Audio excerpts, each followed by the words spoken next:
Gimana kabarnya Kang Yusuf? Alhamdulillah sehat. Mas Pras? Alhamdulillah sehat. baik segar. Kang Pri GS? Enggak rusak. Saya nggak nanya sampean. Ini namanya Mas siapa? Bisa jawab nggak? Wah, iya nggak usah ditanya lah ya. Kita kumpul lagi nih, Alhamdulillah semakin hari Ramadan kita jalani mendapatkan kemuliaan, iman kita bertambah. Cuma yang ini nggak mulia-mulia ya. Iya, memang masih segitu-segitu saja. Bukan, ketika beliau membuka opening ini, saya kan melihat bagaimana memukul gendang. Iya, Saya bukan takjub atas permainannya. iya. Ini mukul kok kenceng sekali. Musisi baru ya. Iya, masih mencari eksistensi. Ya. Jadi ini ada problem eksistensial. Iya, iya. Di antara kita juga sudah datang tamu-tamu Mas. Ya, kita sapa dulu. Astagfirullahaladzim. Ada Pak Presiden. Sugeng Ngenjang. Cak Tejo, apa kabar? Baik, Mas. Mas Jawa Tejo sudah rawuh ini. Mohon maaf saya enggak berani duduk di atasnya nih. Gimana nih? Enggak apa-apa. Sampean kok berani-beraninya sebelahan sama Mas Tejo? Kualat loh. Mbah loh. Mbah loh ini. Bukan. Saya baru melihat kali ini Tejo kok sopan. Ini kacau ini. Ramadan. Jadi nggak enak ya. Iya. Baik, saudara-saudara. Baru kali ini saya lihat Kang Tejo tuh pakai baju koko. Beriman sepertinya. Ya kan? Ya, padahal jarang-jarang loh dia beriman Iya. itu ya. Cuman saya heran jam segini kan matahari belum terbit tapi sudah pakai topi. Ada falsafah apa nih olah rasa dari Mas Tejo? Ya, pakai topi itu enaknya kalau ada orang jalan itu. Iya. Kan kadang-kadang kita malu kalau ngeliat betisnya itu. Oh. Kalau kita gini, Ternyata untuk mengintip ya. Nah, Tejo yang asli itu yang begini. tapi dia terlalu melihat. Saya kira Priges itu pinter. Oh. Ternyata agak goblok. Kita mau ngobrolin soal Ini. olah rasa ini, Kang. Kita ngundang kakang kita Aduh, ini Suci. seger nih. Nah, ini kan? Ini kan? Nah, ini kan? Ini loh Mas Chandra Malik, Gus. Fungsinya topi ini. Nah, ini loh. Iya kan? Padahal itu dipelorotin tapi untuk lebih fokus. Nah, ini gini. Assalamualaikum. Adem gitu ya. Adem ya. Enggak, kita menghadirkan kakang kita ini untuk mengajari Saya kita. tidak dihadirkan, sudah hadir. Oh. Manusia itu diciptakan Tuhan untuk hadir. Jadi nggak usah dihadirkan. Kelihatan banget goblok. Sikat. Iya. Sekarang Mas Pri diciptakan untuk apa? Apa untuk nggak hadir? Dalam. Nah, Sumur. buat apa saya hadirkan lagi? Oh, sudah hadir. Dalam. Diam. Ini daripada saya berdebat juga kalah, tepuki aja.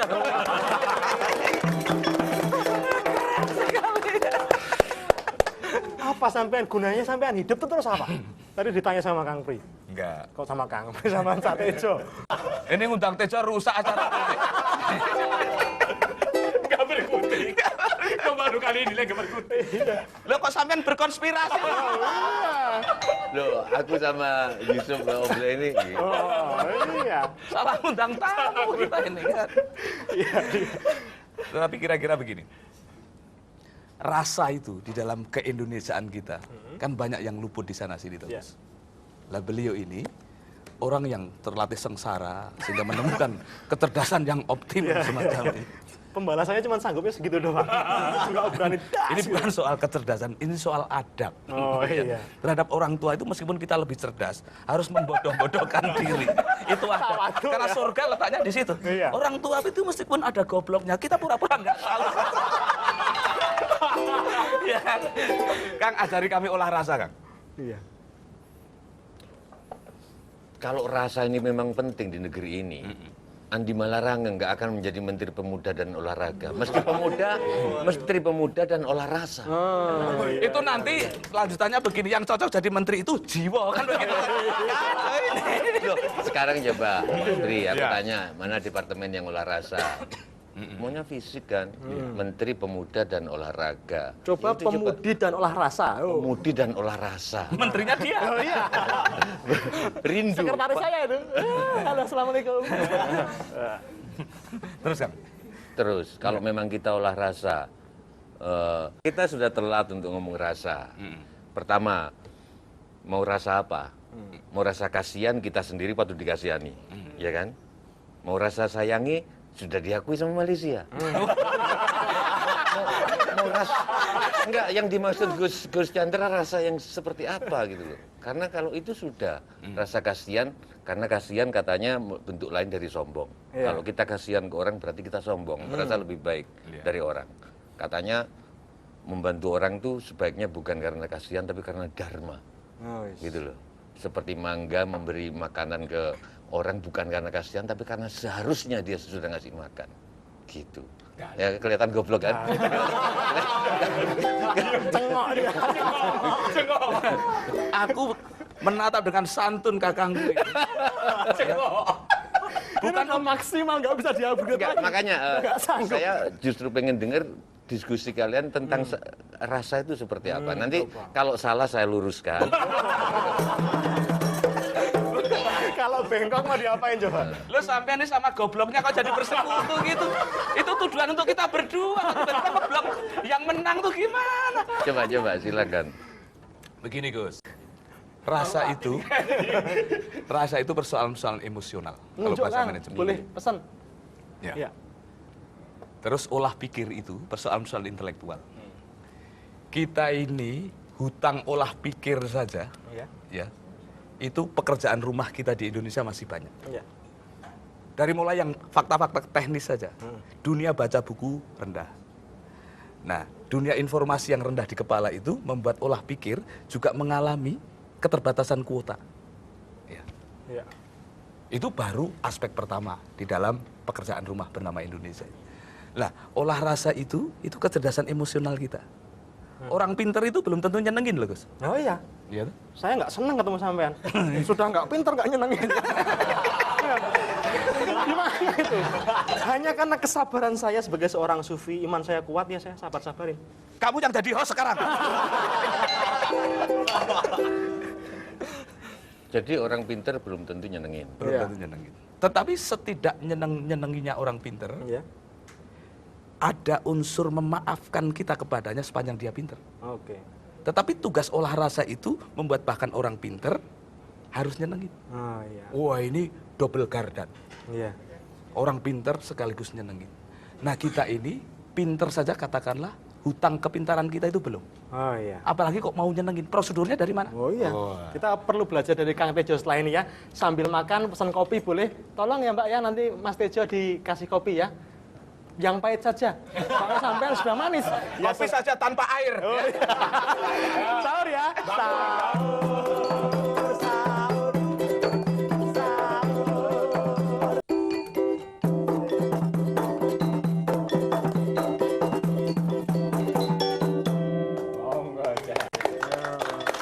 Mana nih kopinya nih, kopinya. Kang Tejo sudah nggak sabar nih. Nggak sabar bukan nunggu kopinya, tapi nunggu yang nih, angkringannya. Nah, ini saatnya begini.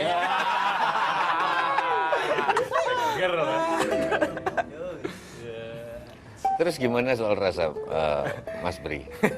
Ya. Rasanya nih cocok Thank buat you. saya. Nanti Kang Tejo biar melengkapi. Iya, iya. Kita butuh ilmu beliau. Iya. Tapi gini, seni rasa itu kalau sudah bekerja, Gus, Iya. itu bahkan warung-warung saja itu bisa menuai berkah. Warung-warung yang laris itu selalu berwatak emosional. Mhm. Ya. Entah itu senyum pelanggannya, bentuk tipografi namanya, Iya. jenis tendanya, cara menyajikannya. Iya. Saya punya kenalan warung nasi kucing yang sangat laris. Sampean kenal sama kucingnya atau sama pemilik warung? Diperjelas, Mas. Ini kita kumpulan sama orang-orang pinter soalnya, harus bertanggung jawab kalau ngomong. Harus presisi. Iya, iya. Nasi kucing ini itu menghasut orang Iya. karena namanya tidak cuma berhenti sebagai nasi kucing. Nasi kucing Anggora. Bayang. Ini saya riset ke Indonesia, baru ini nama. Ya. Kucing sama anggur gitu ya? Gimana, Kang? Ini gobloknya lebih optimal. Artinya dia sadar bermain gimmick. Iya. Dalam musik jazz itu ada pemiuhan nada kecil, ya. Tiba-tiba nada itu jadi eksotis.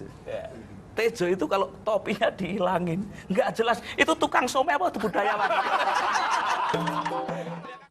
Di warung yang sama itu, ya, dia menghasut secara rasa, memainkan rasa kita hanya dengan satu item produknya, tetapi dibuat begitu kuat teh panasnya. Saya itu juga sering makan di warung-warung, ya, hanya untuk melihat teh. Ada banyak warung yang memahami teh panas itu, pertama panasnya itu bukan panas banget, tapi remang-remang saja. Jadi ada jenis panas yang tafsirnya sangat mencela-menceli.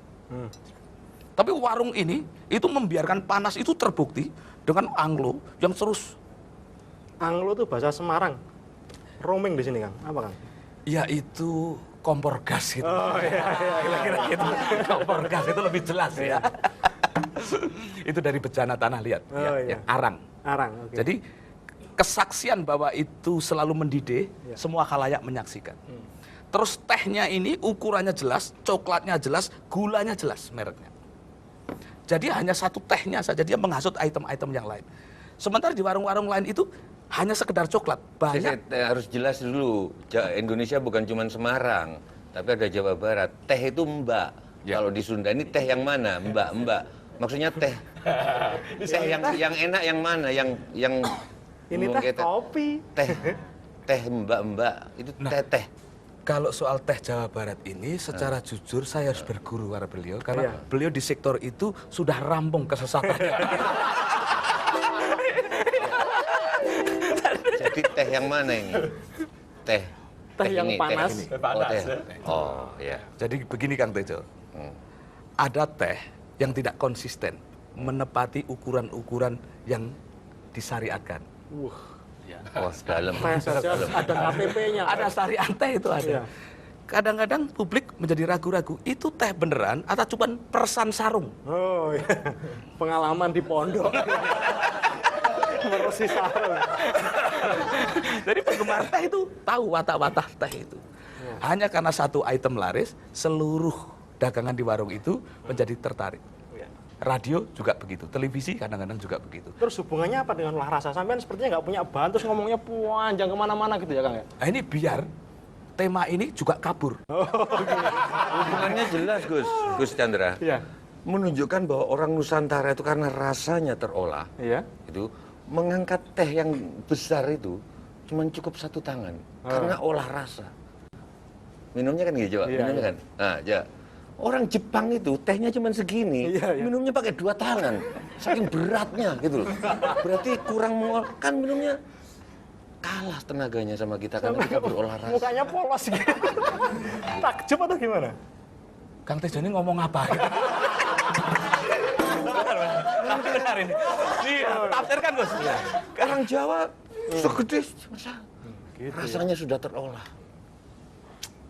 Jadi kalau itu teh Jawa ya? Teh Jawa. Kalau teh Bandung juga 2 tangan. Oh itu, ini lebih. Khatam. Ini puasa kok malah sesat ini. Belum imsak ya? Belum imsak nggak apa-apa. Tapi gimana Kang? Saya kalau ngomong soal warung-warung tadi, saya setuju ya masalah rasa. Kadang-kadang cuman bermodalkan senyum pedagangnya atau kesaksian, orang bisa menyaksikan air itu mendidih terus jadi tertarik. Tapi kelihatannya ada pergeseran sekarang sombong-sombongan. Dulu namanya warung itu selalu andap asor, merendah. Mungkin bisa dijelaskan. Dulu namanya kan warung sederhana. Warung Sudi Mampir, warung Soponyono itu siapa sangka. Jadi kan sekarang kan nggak ada. Warungnya gede-gedean nih, warung gua. Resep asli. Oh, resep asli. Jadi mengepalkan tangan itu gimana itu Mas Bri itu kok sekarang? Sampean ini aku datangin ke sini untuk kami tanya, kok malah ganti tanya. Apa maksudnya ini? Menguji ini. Jawablah sendiri kan, kami butuh fatwamu. Kayaknya mau menggeser host. Nah, Gus Chandra, ini Ini pertanyaan, betul-betul pertanyaan untuk menguji betul, untuk menguji kalian ini. Gitu. Pantas nggak jadi host gitu Pantas ya? jadi host. Itu kenapa kok sekarang jarang saya temui Sudi Mampir. Semuanya sombong-sombongan nih. Ini paling bagus ini. Iya. Itu gimana itu kalau? Gus, jawab, Gus. Beliau sudah tidak pernah mampir ke warung apa tadi? Sudi Sudi mampir. mampir. Tapi masih mampir di yang monggo mampir itu, yang lampu hijau itu. Ya, masih itu. Ya, lampu hijau. Monggo mampir masih. Itu Sampai masih tidak menghormati tawadhu orang sekali itu. tua ya. Justru karena sudah tua, kalau masih anak-anak kita tidak bicara seperti itu. Saya tuh cuma mengingatkan umur. Mbok ya tobat Mbok ya tobat. Belum tentu ketemu Ramadan tahun depan. Iya toh? Nah ini ya, sahur ya. Sahur, sahur, sahur.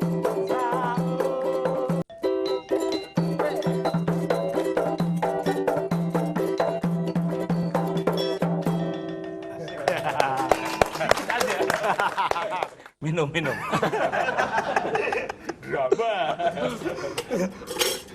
Jadi Tetapi- begini tuh, namanya sufi itu kayak gini tuh. Ini maksimal ini sudah. Ya, oke. Orang tua itu bijak ya.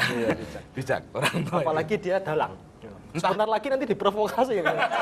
Bukan, tapi kalau nyebut dalang saya jadi teringat kalau soal rasa. Ya. Jadi menurut Kresno, iya. Kresna itu raja di Dwarawati. KTP-nya ngurus di mana tuh? KTP-nya saya nggak tahu KTP-nya di mana, tapi belum ada iktp waktu itu. Oh, iya. Di Wayang. Terus dia bilang bahwa ada dua macam sembah, yaitu sembah raga dan sembah rasa. Nah, sembah raga itu apa cirinya? Bersucinya pakai air. Ya mungkin wudu, mungkin apa, kalau di umat lain apa saya nggak tahu. Tapi kalau sembah rasa ini bacaannya tidak ada kata-katanya, bersucinya pakai amal dan perbuatan. Wah, dalam banget. Itu. Saya mau nanya. Ini mau nanya ini kayaknya. Boleh. Gimana? Nama Nah, nama saya Adit dari Stikom Interstudi. Interstudi. Iya. Bagaimana kalau kita tepuki teman-teman? Sudah mau datang. Iya. Gini hari seperti ini. Mau nanya sama Mbah Tejo nih. Kan sekarang kita lagi mencari sosok pemimpin yang bisa menyatukan rasa dengan rakyatnya. Nah, olah rasa yang kayak gimana sih yang pemimpin itu bisa dapetin gitu untuk menyatukan rasa itu sama rakyatnya? Pinter yang ditanya Mbak Tejo, pinter. Saya Memang justru tujuannya belajar dari Mas Pri. Saya nggak mau jawab. Yang ditanya Mas Tejo. Jangan ngeles. Iya kan? Iya. Olah rasanya kalau menurut Mas Pri adalah kita harus kalau melihat calon-calon pemimpin yang seperti itu ada dua. Ada orang calon pemimpin yang sombong dan haus kekuasaan. Tapi ada juga calon pemimpin yang rendah hati, padahal juga haus kekuasaan. Ya, Nah, jadi kita harus memilih. Nah, ini bisa menjelaskan kalau silakan. Ya. Karena jujur saja kecerdasanku nggak nyampe situ. Tetapi intinya begini, rasamu itu kan juga ada pada rasa orang lain tadi. Jadi kalau kita terbiasa mengidentifikasi perasaan kita yang selalu juga ada pada diri orang lain, rasa orang lain itu akan mudah teridentifikasi oleh. Saya mengerti beratnya nyetir. Ya. Lama jadi sopir. Karena dendam, akhirnya aku punya sopir. Kamu itu tadi sopan kok sekarang kurang ajar. Ini dalang, bukan dalang mulai memprovokasi sekitar. Dekat dengan Tejo ketularan anak-anak ini. Terus. Saya setiap melihat sopir itu, melihat penderitaan saya sendiri ketika sedang nyopir. Ya. Makanya ketika kita dibimbing untuk merasakan rasa orang lain itu saja, kecerdasan alamiah kita itu muncul. Otomatis. Segoblok apapun kita menjadi cerdas secara alamiah. Sampean cerdas perlu ngelihat sopir dulu ya, kasihan. Kalau saya tuh cerdas otomatis Kang, nggak perlu ngelihat sopir, harus cerdas terus saya. Ya karena penderitaanmu sudah di bawah sopir itu tadi. Ya. Lalu apa kemunculan kecerdasan alamiah itu, Gus? Itu rasa empati yang menjalar secara artistik. Tiba-tiba apa yang saya rasakan sebagai derita ketika saya menyupir, itu saya tidak ingin dia berberat-berat di wilayah itu. Dengan cara apa? Saya stimulir semangat dia itu. Saya tahu driver saya itu punya burung yang murah, burung kecil. Burungnya kecil, kok sopirnya segini terus tuannya seberapa? Sini mungkin. Segini.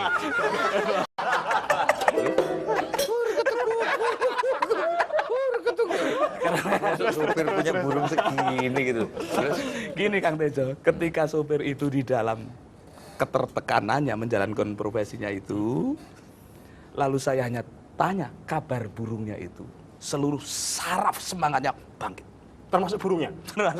Itu cerita bisa berjam-jam tentang kabar burungnya itu. Wah mas, kalau pagi mas, itu nggak pernah diam. Celakanya kalau tetanggaku yang cantik lewat, seru sekali. Dan burung saja kok bisa nafsu kayak gitu.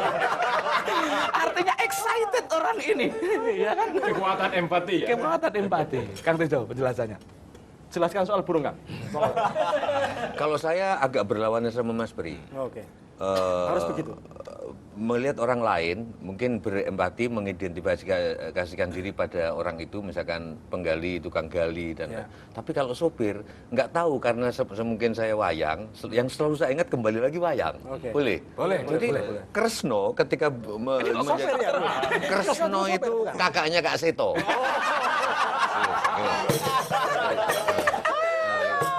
Rusak Tejo ini ya. Jadi dia menjadi dutanya Pandawa, naik kereta kencana mau ke Kurawa, disupiri oleh namanya Sentiaki. Nah di jalan itu Sentiaki mengeluh pekerjaannya, ya aku ini kan cuma sopir, aku ini kan cuma orang kecil. Kata Kresna, Sentiaki, kamu wujudnya saja supirku, tapi sebetulnya yang memimpin perjalanan ini adalah kamu. Nyawaku pun ada di tangan kamu. Gitu, jadi lebih tinggi. Saya sangat tertarik dengan statement Mas Tejo tadi. Ada sembah raga, ada sembah rasa. Jadi sembah raga itu hablum minallah. Bagaimana kita diajari sehari 5 waktu untuk meletakkan kepala lebih rendah daripada pantat kita. Nah kalau sembah rasa itu hablum minanas. Bagaimana kita bisa saling mengolah rasa, mencintai sesama, menghormati, dan melindungi apa yang menjadi hak sebagai sesama manusia. Keren, saya pura-pura kagum. Oh, lain kali sampai berusaha ya. Terima kasih. Assalamualaikum. Waalaikumsalam. Warahmatullahi wabarakatuh.